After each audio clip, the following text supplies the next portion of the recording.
If you're working or staying in the hotel surrounding the Anaheim Convention Center right now, you might be seeing a good amount of gamer nerds, including myself, coming for the Overwatch League Grand Finals, the playoff and championships for the team hero-based shooter Overwatch, back on November 3rd and 4th, 2022. The game was developed and published by Irvine, California-based developer Blizzard Entertainment, located 16 miles from Anaheim.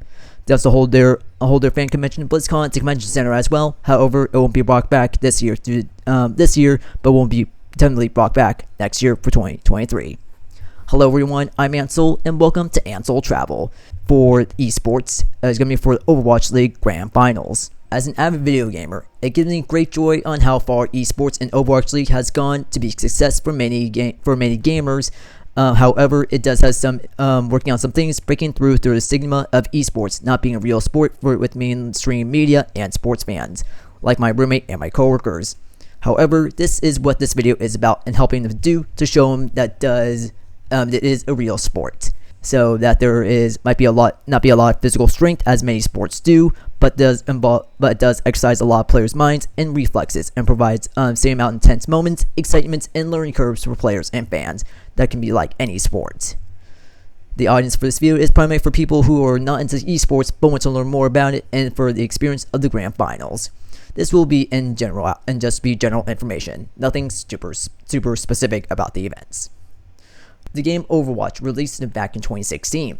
After it was released, Blizzard got the game to work as an esports title, as meant to play in a competitive setting, such as now the Overwatch League, which is the first season back in 2017, now celebrating its 5th anniversary.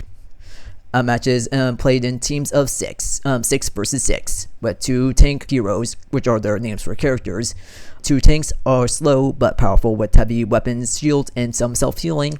2 damage heroes are fast or nimble, quick weapon reflexes, and 2 support characters, which are primarily healers, which can deal good amount of damage.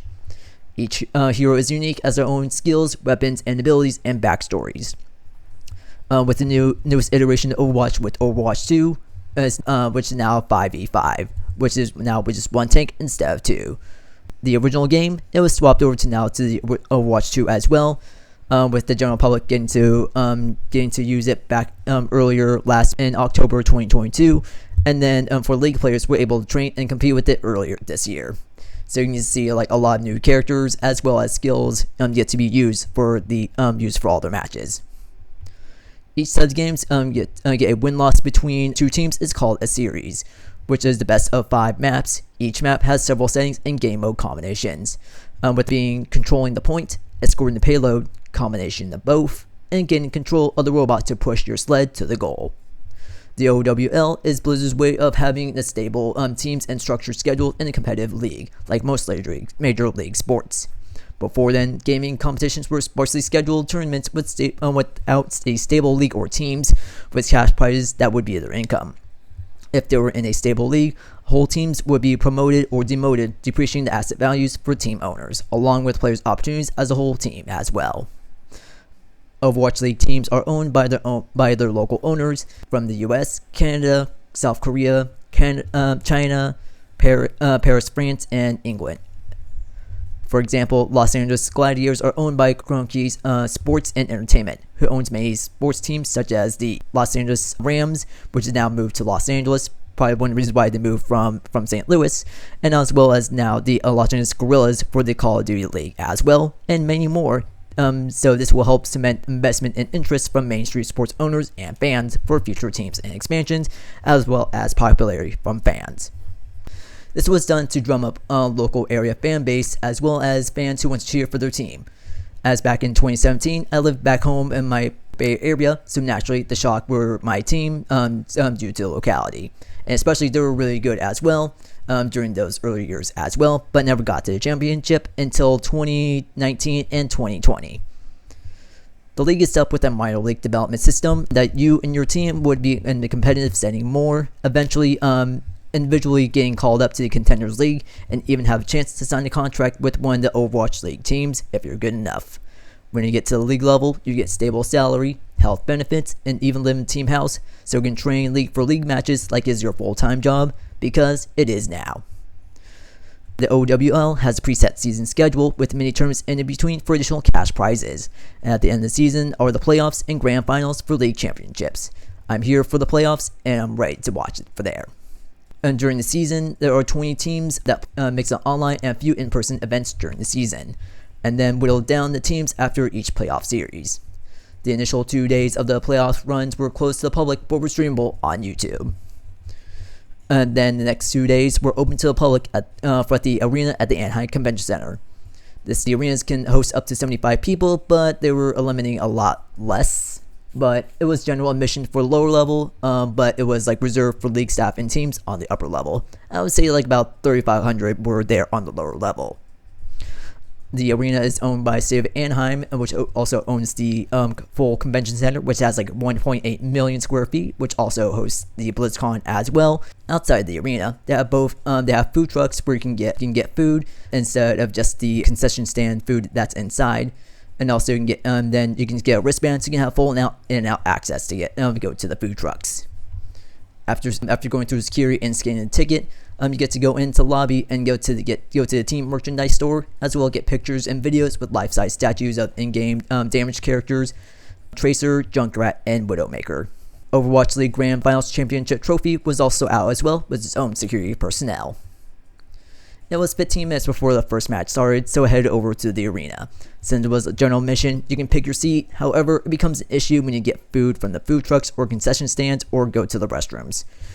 Since someone can just take your spot, unless you have something you can ask someone else that's around you, which I did as well, with my water, phone battery charger, and snack mixed in there as well, so at least have some claim there. The first match was my hometown team, San Francisco Shock versus the Seoul Dynasty. The Shock was dominant and swept the first 3 games and swept against the Dynasty. I happened to sit behind some of the Shock staff who didn't get the reserve seating.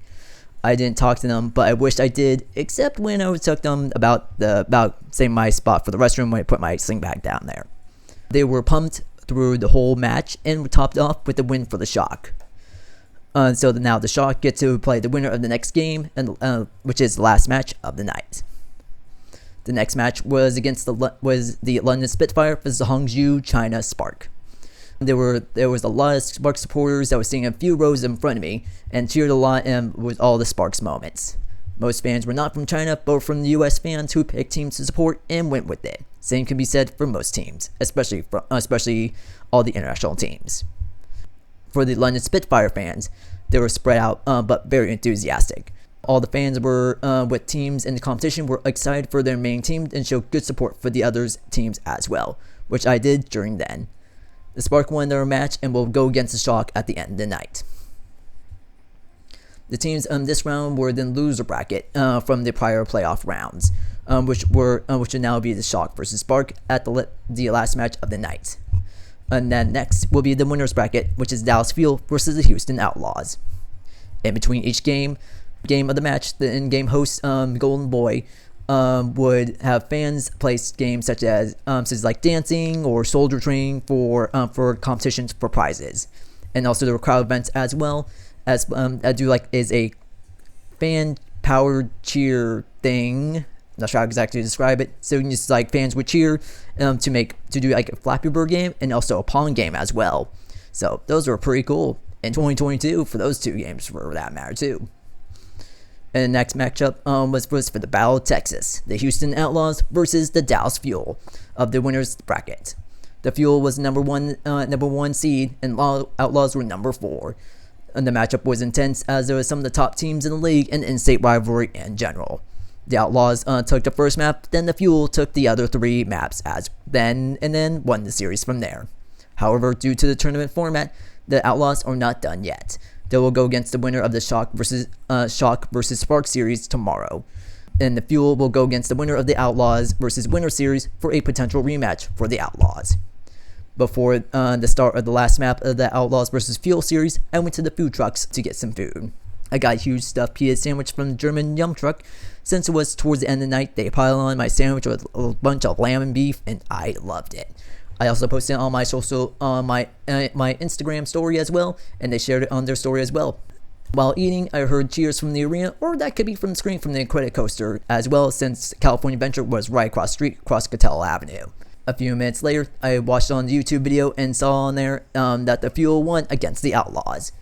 And then a bit later, I saw both Texas teams heading back to the hotel. After finished eating, I went back inside the arena. During then, it was still intermission when I went back in, so I did a couple things there. There was QR codes throughout the arena, so you can get virtual items such as character art for they to be used as profile pictures, and also in-game items as well. There were also a merchandise booth there as well, but I didn't get on the stuff that the Shock had there, since there weren't any actual jerseys or stuff there that I really liked. Going to the final match of the night for the Shock versus Spark, I want to get a different angle. So I went to the sparsely populated section, so the time-lapse would not be obscured by fans as much. The seat was behind the Shock side, so that's where you see the logo on the video boards for the whole series. It was 8:10 p.m. when the series started, and each map took a while depending on the pacing, and if the map had to go into extra timing, which it did for the first 3 maps, making the series intense and long, along with the 4 minutes intermission for each map as well. After the 3rd map, it was 2-1 Shock, and they still need to win 1 more map to win. However, it was 9:30 and I needed to go home since I had work the next morning at 8 a.m. So I decided to head back to the apartment and watch the rest on YouTube.